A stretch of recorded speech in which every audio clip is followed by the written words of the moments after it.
na História, com Carlos Bastos.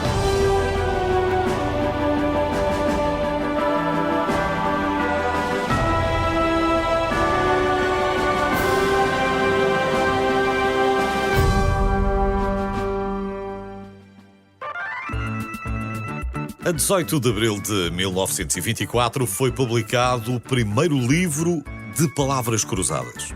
Claro que para ser editado um livro com palavras cruzadas, elas tiveram que ser inventadas mais cedo. As primeiras palavras cruzadas foram criadas pelo jornalista Arthur Wine e publicadas a 21 de dezembro de 1913. Ainda hoje, o Dia Nacional das Palavras Cruzadas é celebrado nesse dia. Ele criou as palavras cruzadas para a edição de domingo do jornal e apresentou um quebra-cabeças em forma de diamante. Mais tarde, introduziu algumas inovações como o uso das linhas horizontais e verticais. Curiosamente, chamou ao seu desafio cruzamento de palavras. Mas algumas semanas depois, um erro de composição na tipografia trocou a ordem das palavras e chamou ao puzzle palavras cruzadas. E pronto, o resto é história. De lá para cá, já tivemos de tudo. Por exemplo, o jogo de palavras cruzadas mais longo e provavelmente mais difícil continha 132.020 quadrados, 12.842 pistas na horizontal e 13.128 pistas na vertical. Já a palavra mais longa ocupou 58 quadrados. É o nome de uma cidade do país de Gales que eu nem vou tentar dizer.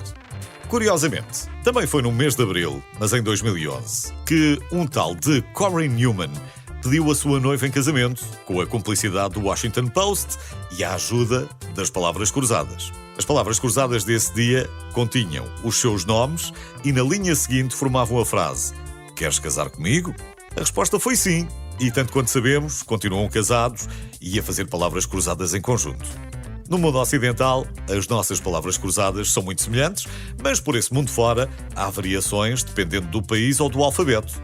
As palavras cruzadas dos israelitas, por exemplo, usam apenas consoantes e as palavras cruzadas japonesas usam uma sílaba por cada quadrado em vez de uma letra.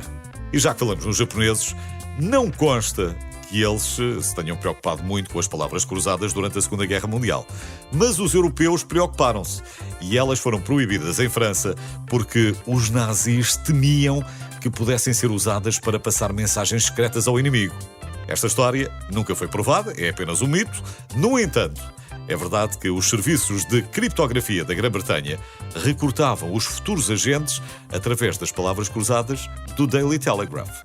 Quem quisesse ter uma carreira a decifrar códigos secretos tinha de conseguir primeiro resolver as palavras cruzadas do jornal diário em menos de 12 minutos. Ainda a propósito de guerra e de palavras cruzadas, talvez não saiba, mas as maiores palavras cruzadas do mundo estiveram projetadas durante semanas na parede de um prédio com 30 metros de altura na cidade ucraniana de Lviv. Não sabemos quantas pessoas as resolveram, nem quanto tempo demoraram, porém, sabemos que o tempo de conclusão mais rápido de um jogo de palavras cruzadas do New York Times foi estabelecido em 1996 por Stanley Newman, que completou o quebra-cabeças em 2 minutos e 14 segundos. Não deixa de ser irónico que 70 anos antes o New York Times tenha descrito as palavras cruzadas como um desperdício de tempo na busca totalmente fútil de palavras. Hoje, o New York Times oferece $200 a quem resolva as palavras cruzadas durante a semana e oferece $1.000 pelas de domingo. Para terminar, vale a pena fazer uma menção honrosa ao arquiteto Alfred Mosher Butts, que, quando ficou desempregado na década de 1930, resolveu inspirar-se nas palavras cruzadas para projetar um jogo de tabuleiro baseado no mesmo princípio. Esse jogo, um dos mais vendidos de todos os tempos, é, evidentemente, o Scrabble.